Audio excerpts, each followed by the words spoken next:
In some instances, the individual has gone directly to the organization and resigned, as making a statement that he is no longer in favor of it. But if the organization is religious and he has taken certain sacramental obligations, the question is, can he resign from his vows? That is a very much more difficult one. It is done. It has been done frequently. But what is the result upon the person? Is this individual damaging himself? Is his emancipation of such a nature that he is able to realize that he was mistaken in his previous allegiance? Is he able to sense that perhaps he is breaking an obligation which was taken in terms of a belief that is not true? Even presuming this to be so, can he break an obligation that he has taken to himself? This is a strong moral problem. There is no trite answer, because the individual has to live with himself, and out of the mystery of his own conscience must come finally that which he can do and that which he cannot do. Now, in addition to the private opinion or the private conviction of the individual, the world has built up gradually a collective pattern of ethics. This collective pattern has been contributed to by nearly all of the surviving civilizations and many that have not survived. The great descent of man's concept of morality and ethics constitutes one of the most powerful of our psychological heritages. We have gradually built most of our morality around Scripture, most of our ethics around philosophy. Yet in this phase of the problem, they are essentially identical. The only difference being that while our ethical assumptions or our ethical convictions may be defended by a certain reasonableness, either logic or other instrument of philosophy, our moral or religious allegiances can be defended by faith only, or by the mysterious factor of intense realization or intuition or inspirational guidance. Therefore, morality rapidly moves toward the metaphysical, whereas ethics remains very largely in the realm of physics, a kind of metaphysical physics, but in a more material sense. Morality, therefore, can be traditional, and it can be highly personal. But we do have certain standards, and civilized nations must live within the general patterns of these standards. And where the individual diverges too far from the morality and ethics of his time, he is subject to censure. This censure may take many forms, but it nearly always results in some misfortune, some difficulty or unpleasantness, which the offender must accept, and which may gradually work a hardship upon him. Within any structure of ethics, however, we also must continue to recognize the unethical person. We realize that any traditional form can come in violation with individual attitudes, and that therefore what we call crime, which is the violation of the laws of men, or sin, which is theologically a violation of the laws of God, that both of these exist and have existed from the dawn of time, and that actually in matters of both crime and sin there has been comparatively little progress. There has been a certain refinement, but these two values have not been advanced as rapidly as our skills or attitudes on other subjects. So that today, as far as our moral and ethical lives are concerned, we are making precisely the same mistakes as our most remote ancestors. The only difference being that we are making them in a rather more sophisticated manner. Perhaps this in itself is an indication of lost ground, because it is assumed that increasing intelligence should have given us greater control of our own conduct. Morality, then, as a practical subject, has to do with the individual gaining emotional control over conduct. Ethics with his gaining mental control over attitudes. Both of these have their very obvious and very practical expressions in human society. And nearly everyone who is interested in advancing himself, gaining a better attitude toward life, freeing himself from old fears and doubts and anxieties, and gaining a sense of integration in life and into the life of the universe, must try in some way or other to discover principles which will guide his ethical and moral convictions and at the same time not offend his intelligence. This is not always easy, but gradually systems of philosophy have accomplished this. We know that for the most part, the world's greatest heroes, those for whom we have the greatest admiration, regarding them as the noblest of human beings, have been outstanding examples of constructive morality and ethics. We know also that great systems of religion are in relative agreement as to what constitutes morality. Great systems of philosophy are in relative agreement as to what constitutes ethics. And even on the material plane of life, where ethics is most apt to be violated, the ethical structure of society holds ethics to be desirable, to be necessary, to be proper, and regrets the loss of ethical integrity, even though it does not support that integrity.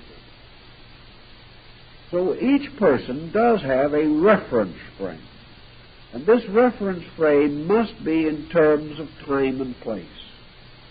And the reference frame makes available to him the best ethics that the world has known. It makes available to him the highest concepts of morality which man has achieved. And it presents these truths, or these realities, or these concepts in the most persuasive and reasonable way, pointing out the proven dangers of transgressing these standards. The simplest attitude that we know of, perhaps, in ethics, is found in the recommendation or admonition of Jesus as to what constitutes the law and the prophets, namely that we shall love God and live honestly with our fellow men. This constitutes what might be termed natural morality and ethics. If we love a spiritual principle, we are again reminded of the words, "If you love me, keep my commandments." To love God is to live according to our conviction of what God requires. To claim to love, and at the same time to go contrary to this claim, is not only to subject us to inconsistency, it is going to subject us to conflict within ourselves, causing sickness.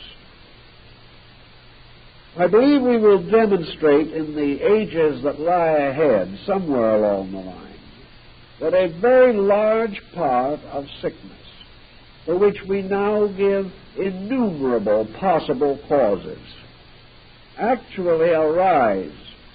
These various types of sickness arise in man's inner conflict between his conviction and his conduct.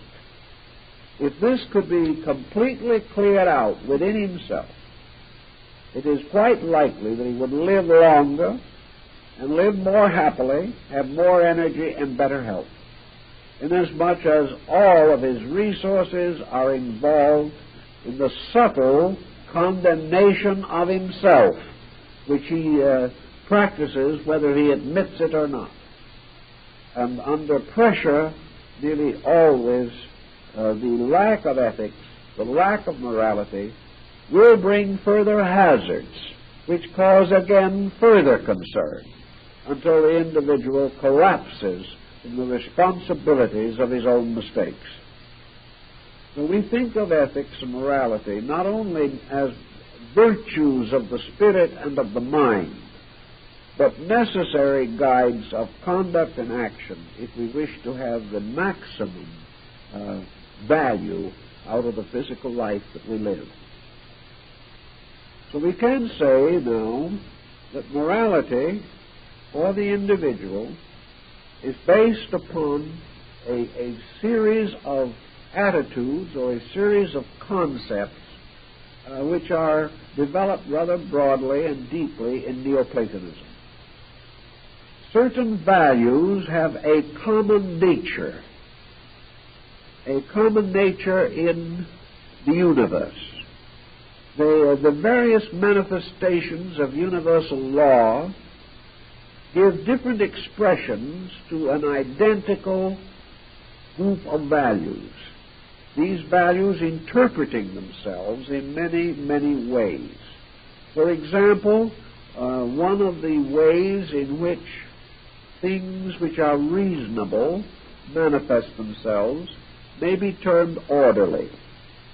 A thing is orderly, in which the parts of itself are in proper relationships to each other. A thing is in order when there is no longer any disorder in it. And this lack of disorder actually means that there is no conflict in it, no disagreement in it, no asymmetry within the structure of that thing. So that which is termed orderly may also be termed reasonable. Because when we achieve an orderly state of the mind, we are reasonable. When we achieve a reasonable state of the virtues, we are moral. When we achieve a moral state in relation to certain specialized fields, such as, for example, the arts, we discover that morality and virtue suddenly manifest as beauty. Beauty is only another name for this same orderliness that we started out with. Beauty is everything in its proper relationship to everything else. Now, we may say that standards of beauty differ with various peoples, but this is true almost exclusively because of familiarity. We give a certain acceptance to things familiar. But at the same time, these familiar things must be acceptable to our standards of aesthetics and integrity. So virtue, beauty, goodness, love, faith, hope, all of these different terms more or less represent the manifestations of one principle in various areas of activity. And that which is beautiful is harmonious. That which is harmonious is ethical. Then we have scientific sequences. We have scientific types of order, as we represent it in the magnificent universal geometry manifested in snowflakes. We say that a snowflake is a magnificent example of universal order. Because it is this, it is beautiful. Because of it being a representation of universal order, it must be good. Because that which is manifested according to its universal has to be good. It is when it is distorted away from its universal that it ceases to be good. So we are dealing with all kinds of patterns. We are dealing with musical harmonies. For the Greeks were very quick to point out that musical discords were immoral, and that the individual who permitted himself to be influenced by them would destroy part of his own integration. Now, whether they are fashionable, whether everybody likes them, or whether they give a certain unreasonable stimulation to jaded nerves, the fact remains that discords are not good. And that which is not good does not produce good. And that which is not good, when brought into contact with the consciousness of the individual, hurts that individual. And if this not good remains too frequently as an oppression upon the spirit of the individual, his own moral nature is injured as a result. We may say the same thing of various color harmony. An asymmetrical work of art is not good. That which by its nature is without morality, by its implication is without ethics, by its structure is without order, and by its color or form is without harmony. This thing is not good. Now, we have no longer the Pythagorean attitude that inanimate things can influence us. Yet we know they do, regardless of whether we admit it or not. We know that the environment in which we live may be inanimate, but it is an influencing factor. We know that our profession is not a living entity, yet it will change our character. And we must also always point out that we can be and are constantly under the pressure of various abnormal situations. So in our ethics, we have to realize that there is ethical and non-ethical art. This brings us to another point. Can we use three terms here? Can we say ethical, unethical, non-ethical? We have used this conveniently in recent years in various ways. We say moral, immoral, and amoral. We use various terms to indicate a neutrality between the extremes. The purpose of this neutrality being to deprive the subject discussed of any value, assuming that it can be neutral. That we can say that a thing has neither good nor bad meaning. Therefore, that it has no meaning. But we are not in nature able to demonstrate that anything that exists has no meaning.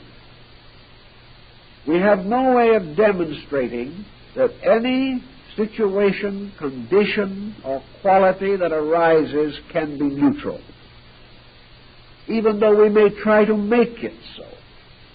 Everything must finally verge toward the good or the bad. It cannot be completely in equilibrium. We're reminded again of the good words of the Holy Book, namely that which is neither hot nor cold the Lord speweth out of his mouth. And this is the problem of all this so-called equilibrium situation, a situation in which the individual feels free to express himself in any way that he wishes to because he does not put a directive upon that expression. He doesn't have to. The expression itself has to be direct. Therefore, he must take responsibility for the directive regardless of whether he is willing to assume that responsibility or not. He cannot say, as some parents do, we can lie among ourselves, but the children must tell the truth. He cannot say this. He cannot say that he is using a non-directive line because he is advising the children not to lie. He cannot escape the fact that whatever attitude he takes has a directive. And in this world there is no person so humble or so ignorant or so perverse that he does not have at least two disciples in the course of living. someone is going to copy him. Someone is going to use him as a standard, whether he is high or low on the level of human affairs. So we cannot avoid the idea of the final ethical and moral results of conduct. Therefore, we must dismiss also the amoral, non-ethical universe which we have been trying so desperately to maintain. There is not one single thing in nature that does not affect any creature that is conscious of that thing. We may assume there are forces or situations that do not affect us because we do not know of their existence. They may affect us subjectively, however. Of this we are not sure. But one thing we do know is that the sunrise and the sunset, the full moon and the new moon, the rising and setting of the stars, the sounds of both man and nature, the architecture around us, the various processes and policies which we create, the clothing we wear, the food we eat, the attitudes we hold, the attitudes that others hold to us, all of these things and an infinite diversity of other things, all affect us. All affecting us in terms of strengthening morality and ethics or tearing down morality and ethics, causing the individual to verge toward the good or away from the good. And life as a total experience is made up of these innumerable pressures, which in some way must come into a summary. They must finally form one compound. And this compound then becomes, we may say, the symbol of the total result of living. We have advanced a little by innumerable and divers courses, or we have retarded ourselves a little by one group of factors or another. But every individual coming out of this life at the end of an embodiment leaves this world a little better or a little worse than he enters it. No one leaves in a completely neutral condition. No one takes out precisely what he brought in and no more and no less, because he cannot survive over a period of years without in some way being affected. Thus, we know that morality and ethics constitute continuous challenges to our integrity and to our values. And we then try to find simple ways of applying some of these challenges to the obvious associations of daily living. The individual, as Plotinus points out in his essay on the beautiful, requires various types of nutrition to support his life. Plato, again, in the Banquet of Olympiodorus, gives us the same general thinking. Man exists only because of nutrition. His entire manifestation is due to the fact that there is enough fuel provided to enable him to continue in various functions. This fuel is not all of one kind, any more than the fuel used in a very elaborate machine may be all of one kind, as in a combustion motor where at least 2 or 3 kinds of ingredients or fuels or materials are necessary to maintain the efficiency of the device. Each person, therefore, as Plotinus points out, must receive nutrition. He receives it in many, many ways. He receives it from the sun and the moon and the stars and the earth beneath his feet. He receives the magnetic currents of nature, which are invisible to him, but which must certainly be nutritional to certain invisible parts of his own composition. He lives in a universe of energies, to which he responds in varying degrees according to his nature and constitution. In addition to these factors, he has three obvious forms of nutrition necessary to the maintenance of his physical existence, not as a body, but as a person in a body. In other words, the personality, the character, the temperament, the compound thing we call the individual in the material world must have three basic types of nutrition. He must have physical food. If this physical food is diluted, polluted, or corrupted, he will be sick and or die. If this food is not available, he will starve. If this food is not of proper quality or is inordinately indulged in, he will ultimately destroy himself. Therefore, immoderation in all things is destruction. He must therefore have proper food of a proper kind, under proper conditions, and in proper amounts. This food must be good food. By good food, we come into a moral question now. It must be honorably produced, honorably prepared. There must be no adulteration or chemicalization or evasion of good or pure food and drug laws.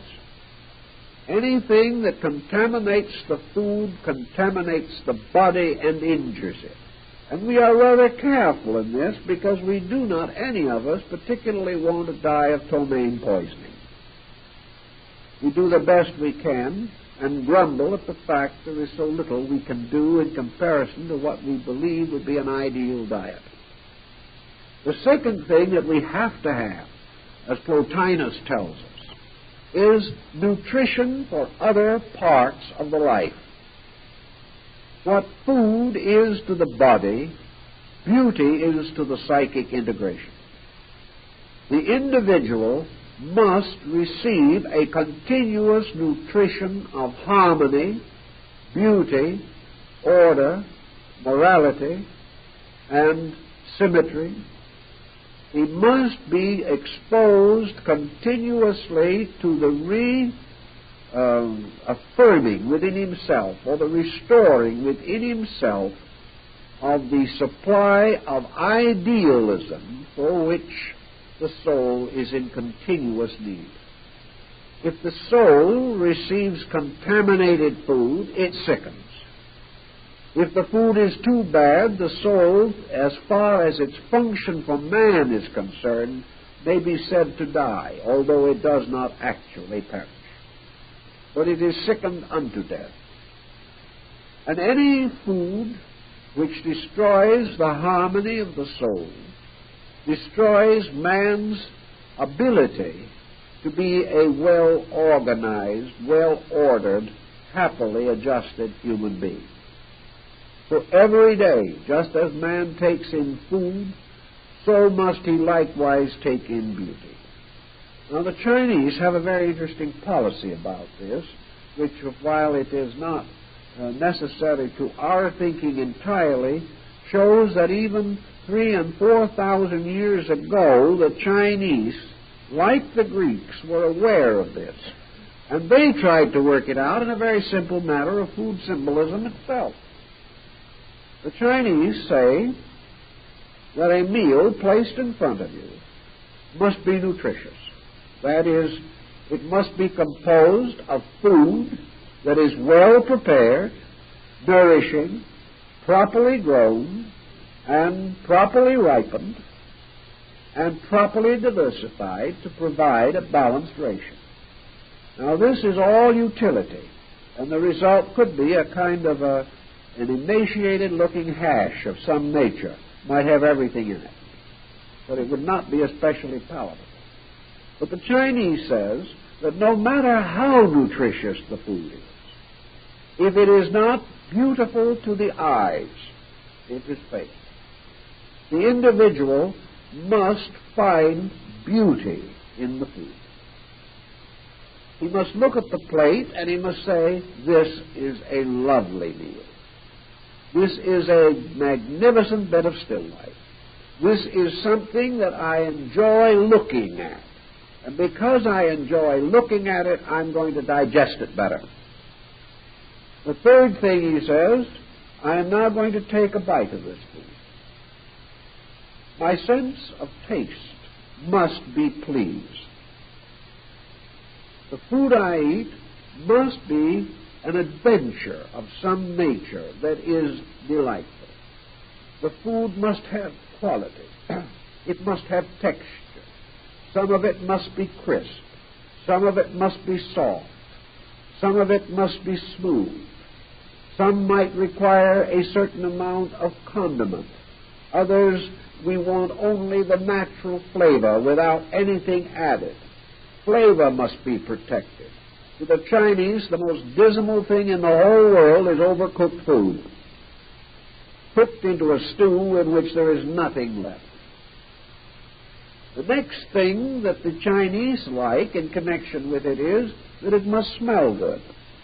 It must be attractive to the sense perceptions.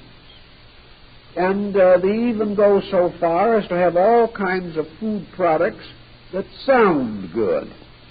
You can hear the crisp and the crackle and the snapple of these foods and all these things. The Chinese says that when your five senses are equally pleased, the meal is well prepared, the food is nutritious, the environment is good, that there is no greater way of ensuring health, and that there is no way in which an individual can dig his grave more definitely and more distinctly than by shoveling in a mass of material which neither pleases him nor delights his soul, and for all he knows may not even nourish his body. So the Chinese tries to get at it all in the meal. But he does add conversation.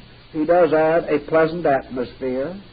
He does point out that the service is good. It helps to make this whole thing an experience of the soul, which is fulfilling of artistry and all these things. Now, this can be done very simply. It doesn't have to be as elaborate as the Chinese thing. But the Chinese is right when he says, you must plan it, you must eat it thoughtfully, you must enjoy it, it must be important, or ultimately it will do you no good.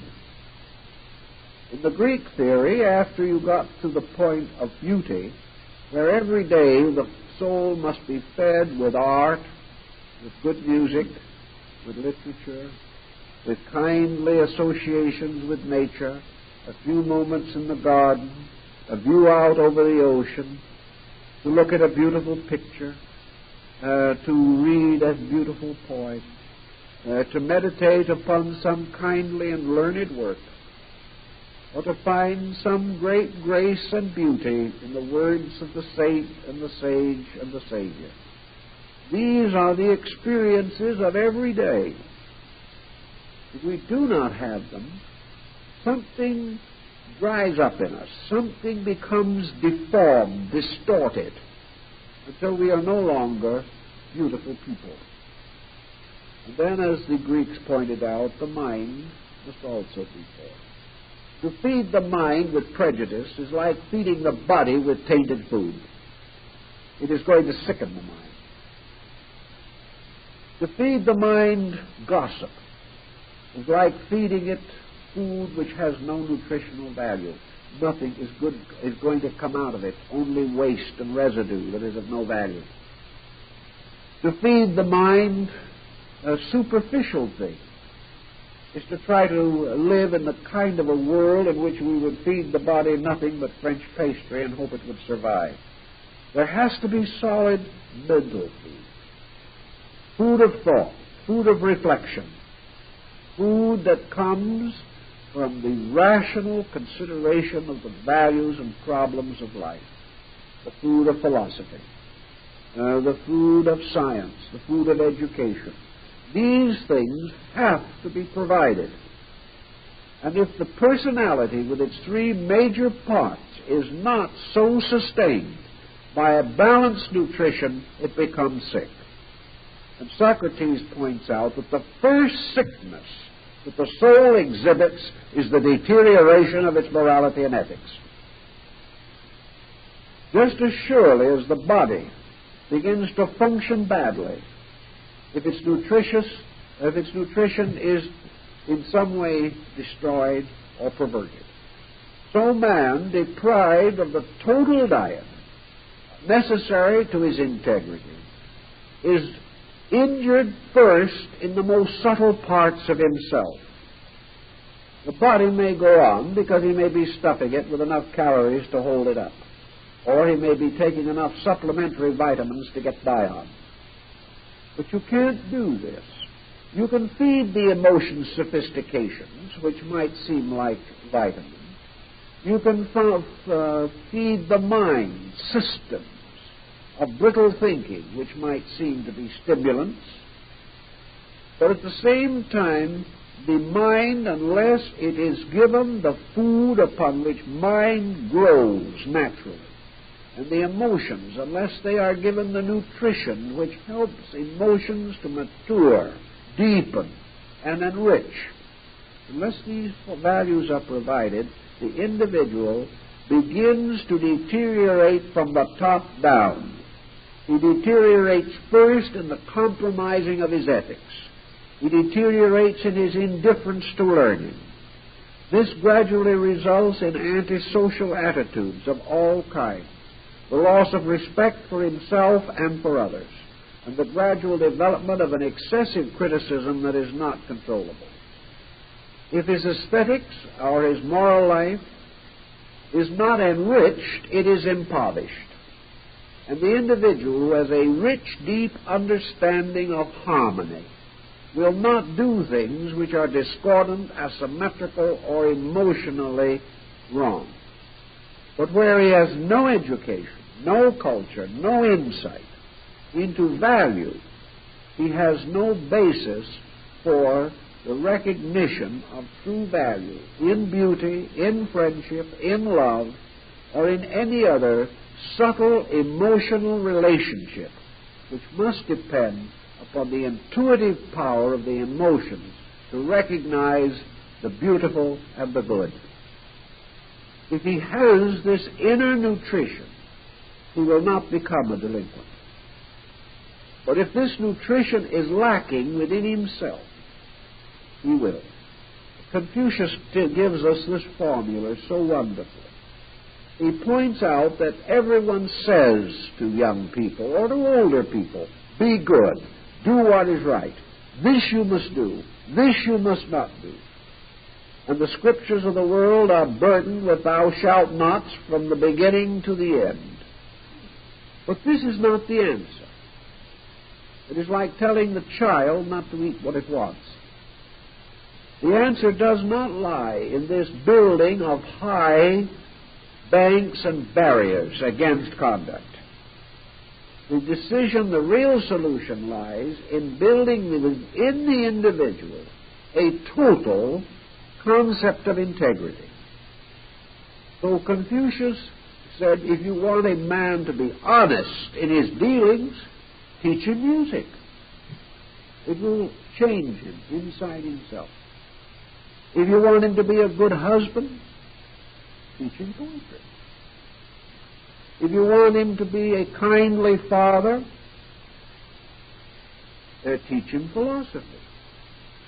If you want him to be a good workman, give him religious insight.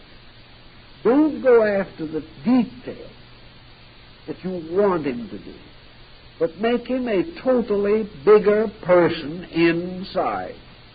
And if you do this, he will be a totally better person on the outside. You cannot prevent this modification of his own life. So if we want to make these changes, which we realize would be a little helpful now and then, if we want more courage, we must cultivate these values. Now, as most philosophy has demonstrated, these values are corrective of the excesses against which they have been properly contrived or built up. The individual, for example, who is selfish, has lost symmetry of soul, If he gains beauty of soul through the enrichment of his emotional experience on all reasonable levels, particularly in aesthetics, this individual, as his appreciation grows for that which is truly beautiful, inevitably becomes less selfish. The individual who has discovered great beauty is like the Chinese, who, having discovered the infinite wonder of Tao, has very few desires as far as possessions go. He is not controlling himself. He is not going without because he must decide between virtue and vice. But he suddenly discovers in the cultivation of beauty that selfishness is simply foolish.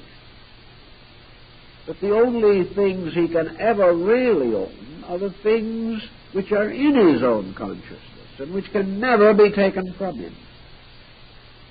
So as before he might have been trying to gather up a little comfort from the world, he goes out and sits quietly under a tree and shares the eternal comfort of the universe.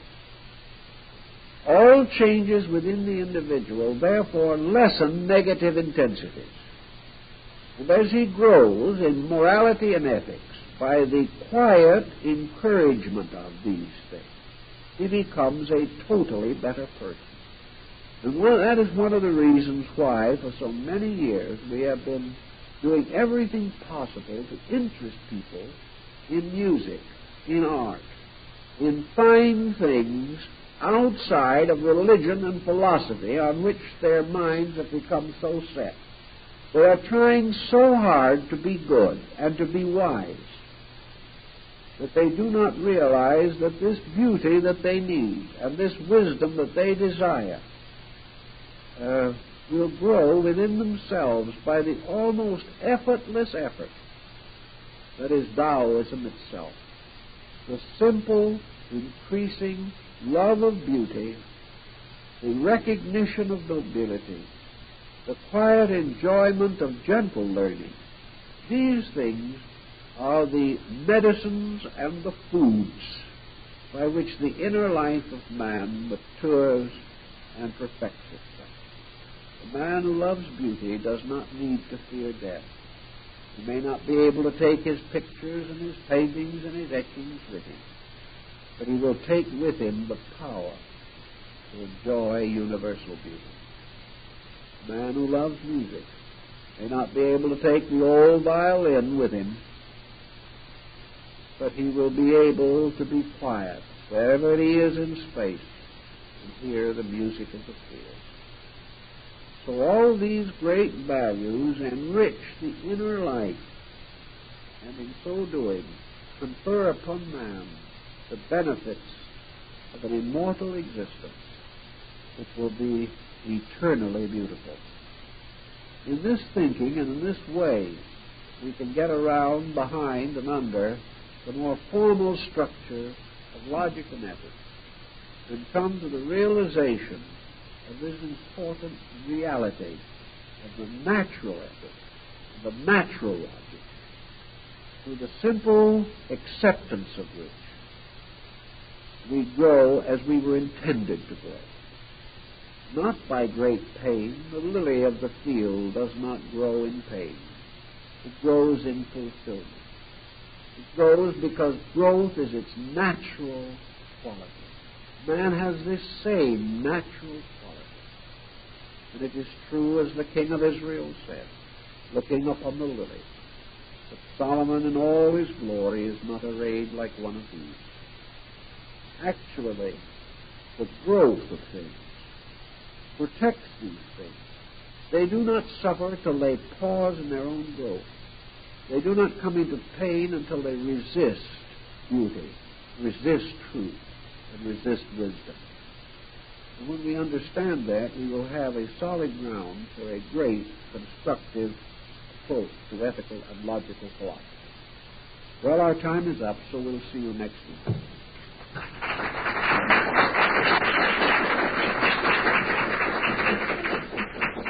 Oh, by the way, before I dismiss this meeting, I'd like to call to your attention that on the 8th of December at 2 o'clock in the afternoon, we are having the puppet show. It's going to be a very beautiful thing, and the friend who is putting this on, the returns are for the benefit of our mortgage fund, is a well-known artist and has studied this art all over the world and brings to us two wonderful, interesting puppet legends. And I just heard recently that he's also going to say a few words about the use of puppets, their construction, how they occur among various people in the world.